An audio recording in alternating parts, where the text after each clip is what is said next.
Olá, seja bem-vindo, seja bem-vinda a essa conversa promovida pela Libes. Hoje falamos sobre Novembro Azul, um mês tão importante para a gente lembrar sobre a conscientização da saúde do homem. Eu sou Juliana Dantas, eu sou jornalista, diretora de comunicação do Movimento Infinito, diretora do Instituto Ana Michele Soares.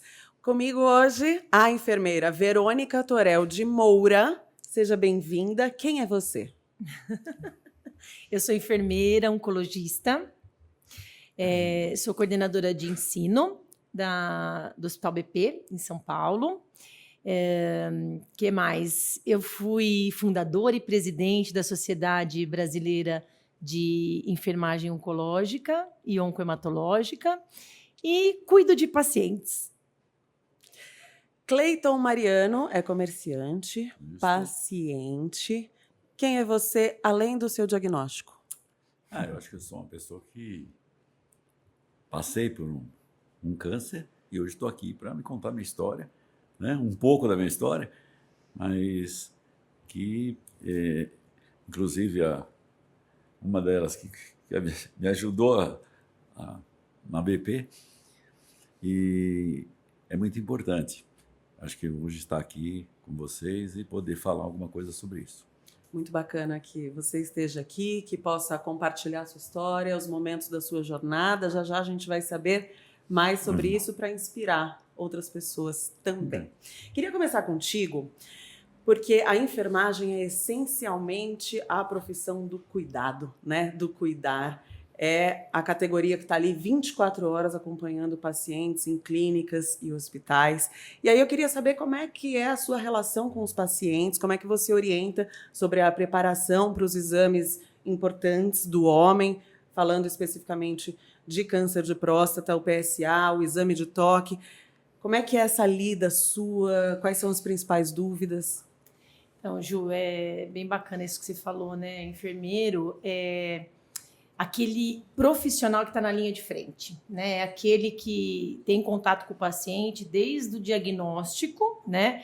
Até aí sua jornada de tratamento e aí por diante. Então, o enfermeiro tem essa função, né? Principalmente de educação e de acolhimento, né? Então, o enfermeiro é o profissional que acolhe, antes de tudo, né? Ele acolhe. É um momento extremamente delicado, né, do diagnóstico, mas ele também educa, né, em qualquer momento aí da sua jornada, porque a gente costuma muito falar sobre jornada, né, na oncologia. E a jornada do câncer, independente do tipo que seja, né, do tumor que seja, a jornada do paciente oncológico, ela segue uma trilha, né, que começa ali desde o início dos exames de diagnóstico, de rastreamento, até ele passar aí por efetivamente ter aquele diagnóstico de câncer, e depois vem o tratamento, né? E depois que ele se livra do tratamento, ele está curado, ele tem aí a sobrevivência, que também tem um momento aí de realização de exames. Mas falando aí especificamente, né, dessa questão do rastreamento, dos exames para diagnóstico precoce, o enfermeiro tem um papel fundamental na educação. Então, ainda mais falando-se de exames como o toque retal, né? Quando a gente fala de câncer de próstata, os dois principais exames de diagnóstico precoce é o PSA e o toque retal. PSA é um exame simples, tranquilo de sangue, né? Mas a gente tem algumas orientações para a realização desse exame. Mas o toque retal já é algo que tem um estigma, né? Que mexe com a masculinidade, né? do homem. Então, desmistificar. Como? Educando. Então, explicar como que é o exame, que é um exame rápido, né? Que é um exame indolor. Mas eu acho que é mais essa questão mesmo da educação, de explicar, né, o motivo pelo qual é importante o exame e quais são as medidas aí necessárias para realizá-lo. Então, acho que é essa função de educação mesmo para a realização dos exames. A gente sabe que receber um diagnóstico de uma doença grave nunca é fácil, né? Como é que foi para você o momento em que você soube do seu diagnóstico? Quando você recebe um diagnóstico, um resultado de uma situação como eu recebi, realmente você perde o chão, você perde tudo que você construiu até aquele momento, sua vida dá uma parada. Aquilo é como se desligasse você de tudo.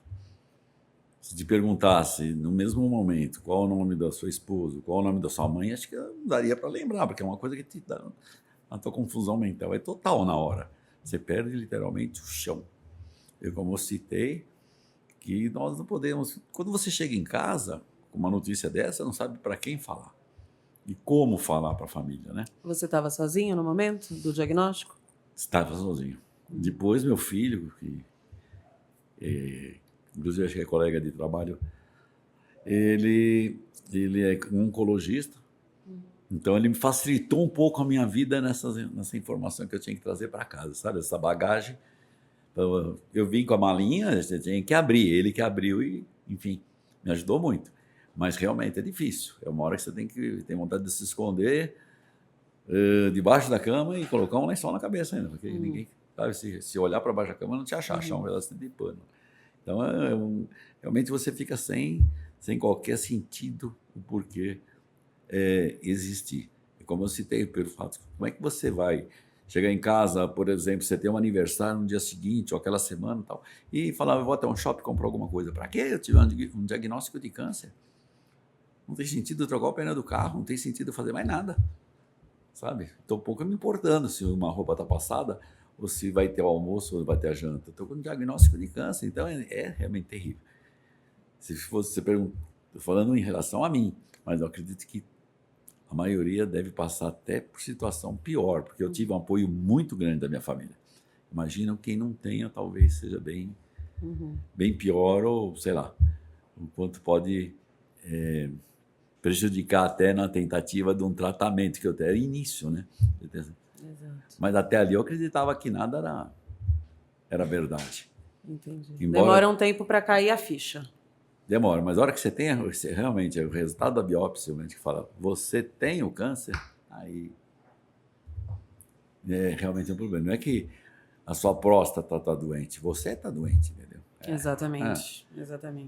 Você tinha quantos anos e tem quantos agora? Estou com 71, foi em 2016, então vamos fazer a conta aqui, eu acho que... Já faz 8 anos, 8 né? anos. Quanto tempo durou o tratamento? Eu tive...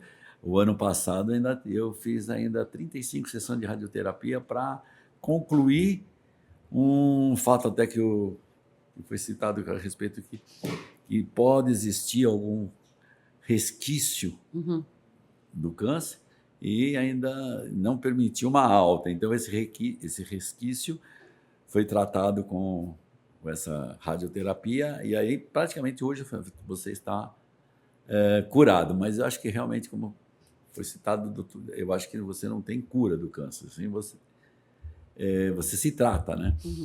Mas deu para descobrir, já a gente vai falar sobre isso, que a vida não encerra ali, né? E aí é o início de uma jornada, né? E aí já quero falar contigo sobre isso, mas eu queria falar contigo agora sobre a comunicação de más notícias, né? Porque a gente sabe que tem protocolo, que comunicação a gente acha que nasce sabendo, mas que dentro da sua profissão, né, esse saber lidar com uma pessoa em estado de receber uma má notícia, tem técnica, né, tem muito estudo, comunicação é uma área importantíssima na saúde, né? Como é que você vê a equipe de enfermagem e o seu papel contribuindo para esse ambiente acolhedor e em que a comunicação é um dos principais pilares? Ju, é bastante desafiador, né? Isso que você tem falado, até vou puxar um gancho para educação, porque é algo que nós estamos, nós da educação, trazendo cada vez mais cedo para os alunos de enfermagem. Então, assim, trazer a questão da comunicação já na graduação, porque é algo que falta. Então, quando o profissional chega, não só o de enfermagem, mas o profissional de saúde, que lida com pacientes, pessoas vulneráveis, né? Principalmente na oncologia, onde ainda a gente tem muito estigma do diagnóstico, que não tem, talvez, aquela habilidade em comunicar más notícias, em falar sobre as dificuldades que ele vai enfrentar ao longo do tratamento. Então, é algo importantíssimo esse treinamento, né, dessa competência, porque é uma competência, né? Então, acho que ao longo, obviamente, da sua profissão, né, de tudo que você vai vivenciando ao longo do caminho aí da sua jornada, você vai melhorando a sua habilidade. Mas é algo que a gente tem que trazer mais precocemente para a educação desses enfermeiros. Como nós costumamos fazer, né, para nos ajudar como equipe? Discussão de casos, né? Então, falar dos casos dos pacientes, como que foi abordado, e principalmente trazer, né, a figura do psicólogo para nós, porque a gente tem que ser cuidado também, cuidar de quem cuida, né? Então, acho que isso também é um pilar bem importante para a formação do enfermeiro, principalmente do enfermeiro oncologista. Então, é muito bacana isso que você tocou, porque é algo bem desafiador. É desafiador porque cuidar de pacientes com diagnóstico limítrofe, assim, né? Que ainda é um estigma, é muito difícil, né? Então, acho que habilidades a gente vai conquistando, mas falar sobre isso é fundamental. Exatamente. Ter alguém para nos cuidar. Exato, porque uma equipe em sofrimento cuida mal, né? Cuida mal, exatamente. E ter essa perspectiva de estar à vontade com a possibilidade de pessoas terem um diagnóstico de uma doença grave, porque se a gente não está à vontade para ter essa conversa, a gente não comunica corretamente, né? E eu tenho falado bastante que muitas vezes comunicação mal feita pode ser pior do que remédio mal prescrito, né? Exatamente. Pode prejudicar a adesão dele, porque a adesão é totalmente ligada com os desfechos, né? No desfecho dele no tratamento. Então, é fundamental. E não só a enfermeira, acho que a equipe como um todo. Né? Então, ter essas conversas, ter essas ajuda, né, mútua, acho que é fundamental para a equipe de pessoas que cuidam de pessoas com diagnóstico oncológico. Cada vez mais pensar em equipes multidisciplinares. Exatamente. Né? Agora, a gente estava falando de quando o seu chão saiu debaixo do pé, né? Quase aquela cena de filme que o mundo para e você não vê mais nada. Por outro lado, você teve o acesso e a coragem de ir em busca de exames e de um diagnóstico. Em algum momento você se arrependeu de ter buscado esses exames? Claro, a gente quando você... Me arrependi até pelo resultado dos exames. Né? Eu esperava uma coisa melhor. E quando eu vi o resultado, que era o pior que eu poderia ter, claro que é um pouco de arrependimento. Não pelo fato que poderia ser curado, mas sim pelo fato de... Fui atrás de uma situação, achei um problema muito maior do que eu pensava, né? Muito maior do que eu imaginava. Jamais imaginei que pudesse acontecer isso comigo. Agora, como ela estava citando, o bom de tudo, a experiência que eu passei, eu acho que o que suaviza muito realmente é isso, o tratamento que você tem e os profissionais que você encontra nessa área. Eles são muito especiais. Eu não esqueço de cada um, né, que me ajudou a vencer isso. Não é só o médico, a figura do médico é importantíssima. Dr. Maluf, mas não é bem isso. Aquela equipe toda, realmente, que foi eles que sentaram comigo, foi eles que me deram uma injeção, foi eles que fizeram não doer, foi eles que fizeram... Enfim, foi eles que me acompanharam. Né? O médico veio no final do dia, eu veio na época, na hora que ele dá para ele fazer isso, enfim, na hora que ele tem que vir. Mas, realmente, é a enfermagem que faz toda aquela diferença, né? É tipo aquele restaurante que a gente vai, a comida é excelente, mas se o atendimento estava ruim, a gente não volta. Quando o garçom né? é maravilhoso, não, para. A comida pode ser até... Depende muito de quem te atende. Eu acho que realmente faz a diferença. Principalmente, e não sei se outras áreas, que eu tive outros problemas depois em consequência do câncer. Eu tive infarto, eu tive um problema de uma cirurgia que eu fiz do ano passado aqui na carótida. Enfim, tive alguns outros problemas. Mas, até então, eu nunca tinha deitado numa cama de hospital na minha vida. Nem sabia como que era. Aí, de repente, eu com 64 anos, 65 anos, deitei numa cama com a pior doença que poderia existir. Eu imaginava, por exemplo, que um enfermeiro poderia de noite, sabe, me dar um chá da meia-noite. Uma coisa não, era o contrário. Ele via tirar uma pressão, uma temperatura, perguntar como eu estava, enfim. Aquele carinho todo é muito importante. Acho que essa também é a diferença. Eu costumo falar que ninguém é paciente por excelência, né? Ninguém é paciente. O que você é? Eu sou um paciente. Não, a pessoa é muitas coisas, né? Tanto é que eu te perguntei quem você é além do seu diagnóstico, porque muitas vezes a equipe de saúde também começa a naturalizar o câncer de próstata do quarto 12. Ali um paciente. Aquela pessoa, ela é muitas coisas, ela está como paciente. Ninguém nasceu dentro daquela camisolinha. Exato. E provavelmente está num dos momentos mais desafiadores da vida, onde não gostaria de estar, né? Ninguém quer estar naquela condição, né? Por outro lado, só você ter ido atrás desses exames te proporcionou uma jornada de tratamento mais adequada do que se você não tivesse tido o diagnóstico, né? Sim, até porque o câncer de próstata, realmente, ele não te dá nenhum sinal antes. Ele não fala, você está com uma dorzinha aqui, você está sentindo alguma diferença. Se fala em urinar, em chuveirinho, enfim, ter dificuldade de pressão na urina, mas eu não senti nada disso. E eu acredito que a maioria que teve realmente não sentiu. Até porque eu descobri que quando você tem um bloqueio na próstata, que ela te pressiona a uretra, por estar em estado Inchada, né? inchada, a tua bexiga cria mais musculatura e provoca o mesmo jateamento. Então você não percebe a diferença de jateamento de urina. Então é difícil você falar, estou com um problema, vou procurar um médico.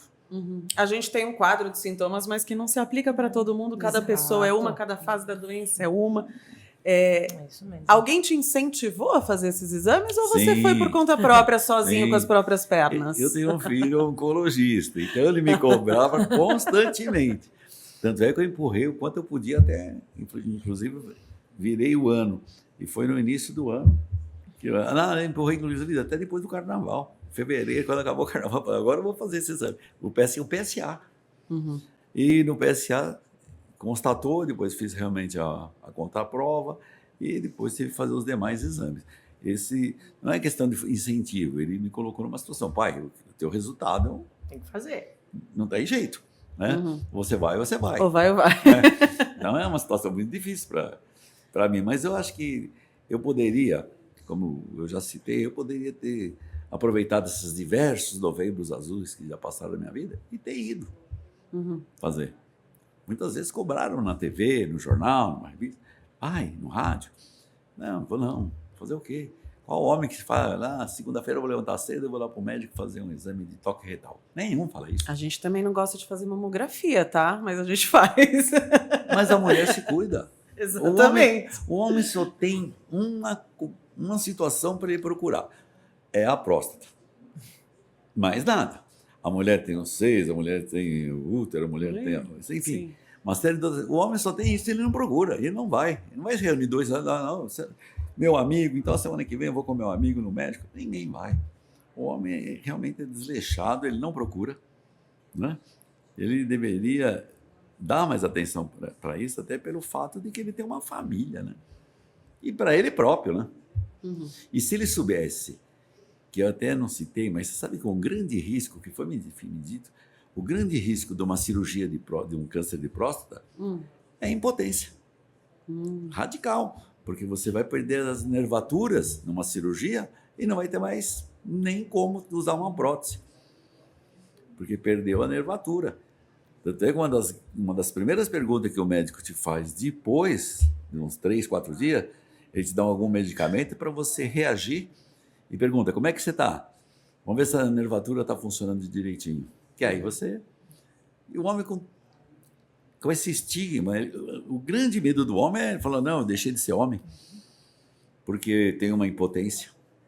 Ele deveria pensar 2 vezes, porque, olha, a cirurgia de próstata realmente leva, não sei quanto por cento, mas eu acredito que boa parte fica impotente por perda da nervatura. E a gente precisa se aproximar dessas nuances, né, que o diagnóstico traz, porque todo tabu, quanto menos a gente fala sobre ele, menos a gente se aproxima de entender de onde vem, para onde vai, o que tem solução, quanto antes melhor, né? Como é que chegam esses homens para você nessa sua rotina, no seu dia a dia? Existe algum tipo de medo ou discurso comum que fez com que esses homens evitassem por um tempo o acesso aos exames? Eu acho que o seu Cleiton já deu um spoiler aí, é exatamente isso, né? Diferente das mulheres que já têm uma uma rotina, né, de exames de rastreamento, né, que é a mamografia, o Papa Nicolau, isso já é introjetado na mulher, né? Então a mulher vai naturalmente, homem não. E a gente, né, no nosso dia a dia, a gente percebe que muitos pacientes deixaram de fazer seus exames ou nem procuraram o urologista pelo tabu mesmo. Tabu do exame, né? O exame do toque retal, e também o medo do diagnóstico, né? Porque o diagnóstico de um câncer de próstata, a despeito de toda a tecnologia que a gente tem, tanto para diagnóstico como tratamento, ainda é um tabu, né? Então, ainda é um estigma você ter um diagnóstico de câncer.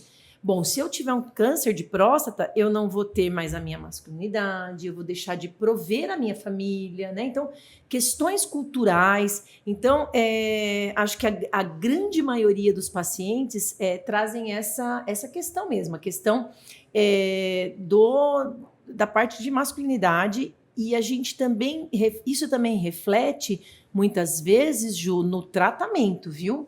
Então, o paciente, a hora que o médico coloca ali as opções de tratamento e se, a depender da gravidade, do estadiamento daquela doença, ele tem outras opções, ele fala, eu posso não receber uma medicação que eu vou ficar castrado, né? Então, assim, o medo do tratamento e dos efeitos colaterais do tratamento, né? Como o seu Cleiton falou, a cirurgia tem um risco de ter uma impotência, a radioterapia também pode dar esse risco, e o hormônio, que é aí já uma castração química, que a gente chama, onde você tem aí uma queda da testosterona, que é o principal, é o único hormônio, né? Diferente da mulher, que tem aí os hormônios femininos, os 2 hormônios femininos principais, que é o estrógeno e a progesterona, já no caso do homem é a testosterona. Então, a masculinidade é algo que é um ponto muito importante na questão do câncer de próstata. Uhum. E como que a gente desmistifica isso? Educando, né? Então, o nosso papel como enfermeiro, como educador, é desmistificar através da educação em saúde. Educar paciente, educar familiar, né? Uhum. Então, é o que a gente deve fazer, a nossa responsabilidade aí como profissional de saúde. É importante a gente dizer também que qualquer diagnóstico de uma doença grave vai trazer um baque. Vai. Já há um luto ali pelo que a gente era e deixa de ser, pela vida como a gente conhecia e a vida que a gente vai passar a ter a partir daquele momento. Não é legal ficar fazendo exame, não é legal ficar internado, não é legal fazer cirurgia. E existem muitas mortes desse processo que para mulheres também, né? Então, a morte do papel social. Então, se é uma mulher que cuida do pai e dos filhos, ela vai passar a ser cuidada e vai descobrir esse cuidado que ela tinha. Então, para a gente finalizar, o que você diria para outros pacientes e familiares no que diz respeito a esse cuidado, a entender que quanto antes vier, se houver um diagnóstico, melhor? Diria o seguinte, que não seja paciente. Primeira coisa. Evite. E é uma forma de evitar realmente se conscientizar que existe aí uma forma de você se proteger fazendo esse exame de PSA ou esse exame de toque retal, se for necessário. Muitas vezes o próprio PSA te indica que você não precisa fazer até esse toque retal. E fazer com mais frequência, sei lá, eu poderia fazer isso 2 vezes por ano, talvez, e não fiz. Então o resultado foi esse. Eu sou uma prova que deve se fazer. Porque não por estar vivo, mas poderia não estar. E o quanto isso me custou. Não só psicologicamente, mas fisicamente, financeiramente, tudo.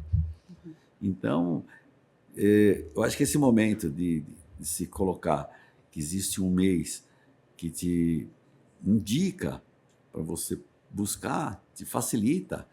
Hoje, é novembro, você pode falar para sua esposa, vou aproveitar o novembro e vou fazer o exame. Até um motivo para você entrar no assunto e fazer. Exato. Até porque, de repente, você até tem aquele negócio também, eu vou fazer o exame. A sua esposa fala, nossa, você fica pensando, o que será que ela vai pensar, né? Então, ela vai pensar que você está se cuidando. Sim, mas agora, mas por estar no envolvimento de uma campanha, é interessante, né? Então, acho que até isso traz até uma situação para você aproveitar esse gancho. Né? Sim. Exemplo, aproveitar que começou novembro, vai fazer. Parece que você está ansioso para fazer esse exame. Não, aproveitar, realmente. E aí eu acho que é o correto a ser feito. E aproveitar realmente, porque eu acho que se todo mundo, se a sociedade de medicina, esses cientistas todos, procura indicar um mês para isso. Não é que esse mês vai acontecer isso, é que esse mês te indica uma situação para você e tem um corredor para você caminhar, né? Até porque o câncer de próstata não aparece só em novembro, o câncer de mama não aparece só em outubro. Então, é uma cultura, né? Para a gente finalizar, então, rapidamente, o que você recomenda para quem está acompanhando a gente, paciente, familiar? Como é que a gente abre essas conversas em família, em amigos? Como é que a gente naturaliza esse diálogo? Muito bom, Ju. Eu acho que, assim, antes de te responder, eu não posso perder esse gancho que você falou, muito importante, até para os profissionais de saúde. O paciente não escolhe, né? É uma condição, né? Que, inclusive, um profissional de saúde pode virar um paciente. Mas nós, como profissionais de saúde, nós escolhemos. Eu escolhi ser enfermeira, eu escolhi estar naquela função de cuidar, né? Então, para todos os profissionais que estão nos ouvindo, retomar, né, o porquê que você é o que você é, né? E o enfermeiro é, sim, aquele profissional que cuida, né, que acolhe e que educa. Então, trazendo, né, a mensagem aí do Novembro Azul, como o seu Cleiton falou, não é só o mês de novembro, né? É pegar um gancho. Então, aproveitando esse gancho, é desmistificar, porque o câncer de próstata é um tumor extremamente incidente, né? Ele é o segundo câncer mais comum entre os homens, ainda é causa de muitos óbitos, mas se o diagnóstico for precoce, no início, a cura é altíssima. Então, é desmistificar dessa forma. O câncer de próstata tem cura, né? Tem muito tratamento aí, é uma das áreas da oncologia que mais cresce, mais se desenvolve. Então, desmistificar como? O câncer de próstata tem cura se diagnosticado precocemente. Como? Procurando o seu urologista, fazendo os exames de rastreamento, que é simples. É um toque retal, que é rápido, e o exame de PSA. Isso reduz muito aí a mortalidade desse câncer. E ainda que ele não venha a ter cura diante daquele prognóstico, tem cuidado, tem manejo. Muito. Tem como reduzir sofrimentos. Controle. De muitas ordens, né? Exatamente. E usar, de repente, essa conversa que a gente está tendo aqui para levar para sua casa, é sempre aquele gancho, né? Vamos falar sobre isso? Como é que a gente pode se cuidar? Como é que a gente pode cuidar melhor um do outro? Sim. Então, agradeço vocês por ter essa conversa aqui tão esclarecedora, para que mais gente entre em contato com essa informação. Agradeço pelo seu depoimento. Que bom que você está aqui com a gente. E agradeço a você que acompanhou a gente nessa conversa até agora. Até a próxima.